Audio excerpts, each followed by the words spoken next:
Tópico 12. Lei. Tese 61.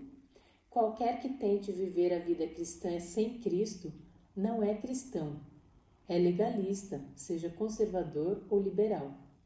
Alguns legalistas são legalistas negros e alguns são legalistas vermelhos. Como já fizemos observar, legalista é quem quer que pense ganhar a salvação por observar a lei ou por qualquer outro meio que não cristão. O legalista negro, então, é aquele que usa terno escuro e gravata preta, sapatos pretos e meias pretas. É aquele que vive de cara comprida. É o legalista conservador, que acha segurança nos padrões da igreja que ele defende. Mas ele é legalista, pois não tem tempo para a comunhão pessoal e para familiarizar-se com o Senhor Jesus, conquanto possa passar bastante tempo estudando doutrinas, padrões e ética. O legalista vermelho é aquele que usa joias e vai ao cinema e talvez beba um copo de vinho de vez em quando. A analogia é extraída da descrição de Apocalipse 17 da mulher sentada sobre a besta escarlate. Ela estava vestida de púrpura e de escarlata, adornada de ouro, de pedras preciosas e de pérolas. Verso 4. Isto é só uma analogia para chegar a uma conclusão. Não se trata de nova verdade profética sobre os mistérios do livro do Apocalipse. O legalista vermelho, portanto, é o legalista liberal, que encontra segurança nos padrões da igreja que ele abandonou. O legalista vermelho considera o legalista negro como legalista, mas frequentemente deixa de reconhecer que ele próprio é simplesmente um legalista de cor diferente. Pois não faz diferença se você é liberal ou conservador, se não tem tempo para gastar em relacionamento pessoal e comunhão com Cristo, você não é cristão. Às vezes os pais perguntam: mas não é melhor ser legalista do que pecador declarado? Se podemos ensinar nossos filhos a obedecerem à lei de Deus exteriormente, não conduzirá isso finalmente à religião do coração? Isso não funcionou para os fariseus. Foram os mais difíceis de ser alcançados por Cristo quando esteve na terra. Os conversos que trouxeram para a igreja não somente eram tão legalistas quanto os seus mestres, mas Jesus disse em Mateus 23,15 que eles eram 2 vezes mais filhos do inferno do que os próprios fariseus. O Desejado de Todas as Nações, página 204, declara sem rodeios: uma religião legal nunca poderá conduzir almas a Cristo. É impossível ganhar a salvação pela observância da lei. Aquele que se esforça para alcançar o céu por suas próprias obras, sem observar a lei, está tentando o impossível, visto que ninguém será justificado diante dele por obras da lei. Romanos 3:20.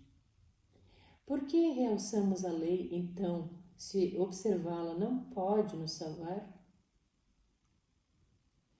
Por que falar sobre ela ou estudá-la? Se nossos esforços para guardar a lei podem realmente impedir-nos de ir a Cristo para obter a salvação, não seria melhor deixar de ouvir falar sobre a lei de uma vez? A lei tem várias funções legítimas e importantes. A lei não nos pode salvar, mas pode mostrar-nos nossa necessidade de salvação. A lei não nos pode mudar, mas pode mostrar-nos nossa necessidade de mudança. Paulo descreve a lei como um aio para conduzir-nos a Cristo. Ver Gálatas 3, 24 e 25. Tiago chama a lei de espelho. Tiago 1, 23 a 25. O espelho pode revelar nossa necessidade de limpeza, mas não nos pode limpar. Assim se dá com a lei de Deus. Mostra-nos nossa condição pecaminosa a fim de motivar-nos a ir a Cristo em busca de limpeza e restauração. A lei pode diagnosticar, mas não pode tratar ou curar a doença do pecado. A lei condena, e quando reconhecemos nossa condenação, reconhecemos a necessidade de perdão. A lei revela a maldição sob a qual estamos como transgressores. Portanto, prepara-nos para aceitar as boas novas de que Cristo nos redimiu da maldição da lei. Ver Gálatas 3:3. E a lei é protetora. A lei protege o inocente, protege também o culpado. Quando comparecemos perante o tribunal de Deus, podemos saber claramente se estamos em falta. Não precisamos preocupar-nos com a possibilidade de ter Deus réus favoritos ou julgar segundo caprichos temporários ou por impulso.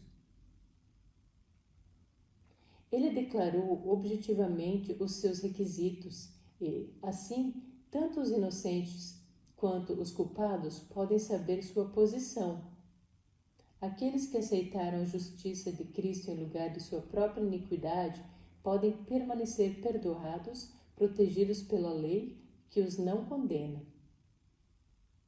O culpado verá claramente sua própria rejeição da graça de Deus e saberá que foi julgado com toda a justiça. Quando considera a lei de Deus, acha você que ela o condena? Então, dê graças ao Senhor. O tempo de graça ainda perdura. Não é demasiado tarde para permitir que a lei realize sua obra de conduzi-lo a Cristo. Tese 62. Não há na lei poder para a genuína obediência. O Monte Sinai nada vale sem o Monte Calvário. A lógica por si só não tem poder. A ciência tem comprovado, sem deixar margem à dúvida, um elo indiscutível entre o fumar e o câncer do pulmão. As estatísticas rodoviárias continuam a demonstrar que tomar bebidas alcoólicas e dirigir é extremamente arriscado, não somente para a sua saúde, mas para as do que estão ao seu redor. Cheirar cola e cocaína, tomar pílulas ou LSD, ingerir PCP ou pó de anjo, como se tem provado, destrói o cérebro e ameaça a vida. Contudo, uma grande parcela do público americano continua a usar cigarros, álcool e drogas. A despeito de relatórios para os consumidores repetidas vezes, afirmando que a alimentação de restaurantes de refeições rápidas tem pouco valor nutritivo, a indústria desses restaurantes é uma das que mais crescem. Já provamos que a poluição do ar e da água ameaça a própria existência das futuras gerações, mas continuamos usando e abusando de coisas que causam poluição. Apesar da AIDS e outras doenças sociais, milhões ainda praticam a promiscuidade sexual. O conhecimento não é virtude. A informação não está vencendo. Os fatos não propiciam liberdade. Não há poder na lógica. Quando Deus deu sua lei em meio aos trovões do Monte Sinai, o povo de Israel estava convencido de sua lógica e razão.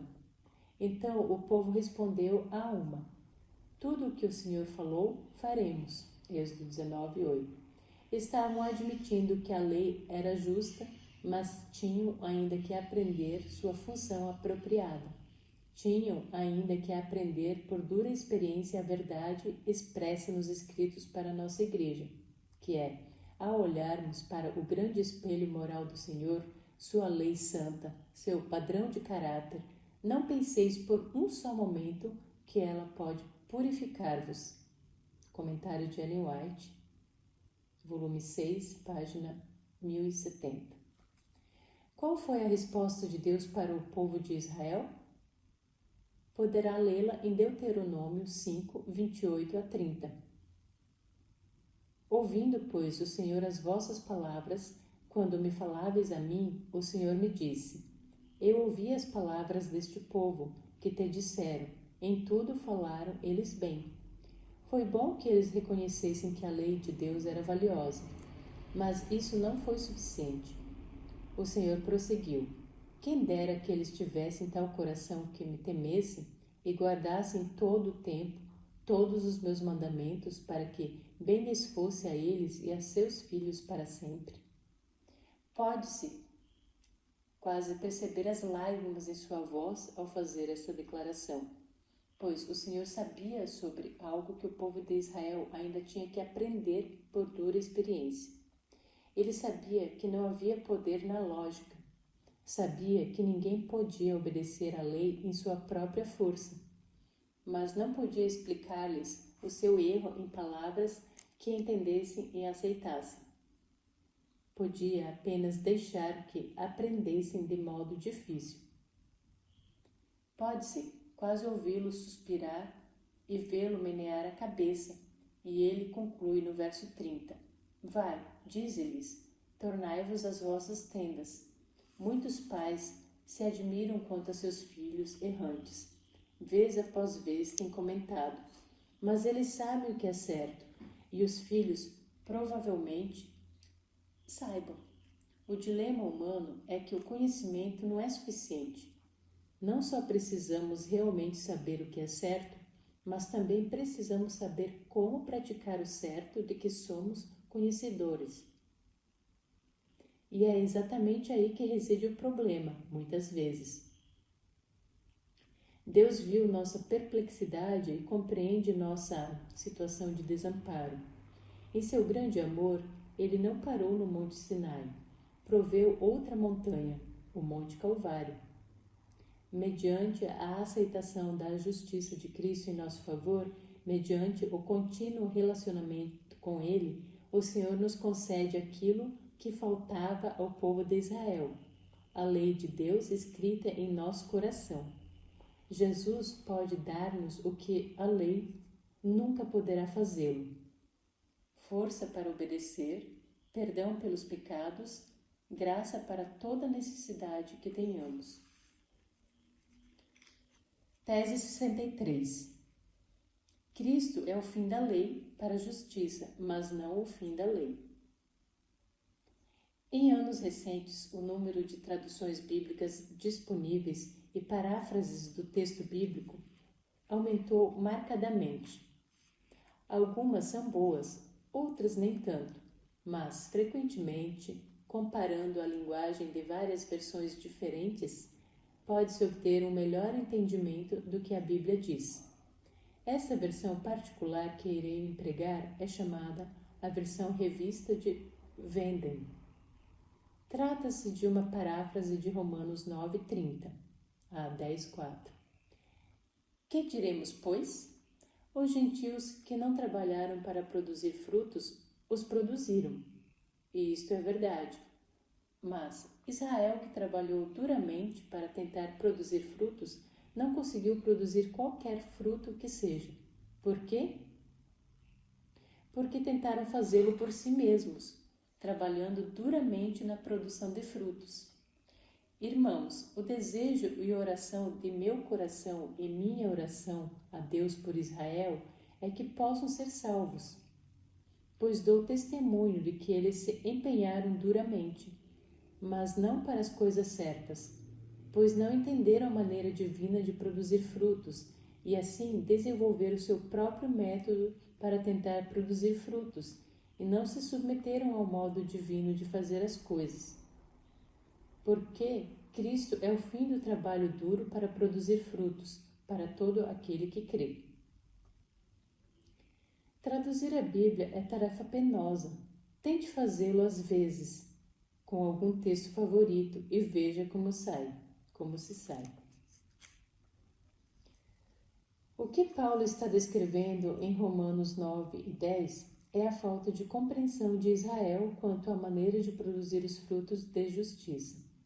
Eles não compreendiam os métodos de Deus e, assim, estabeleceram seus próprios métodos que não funcionaram.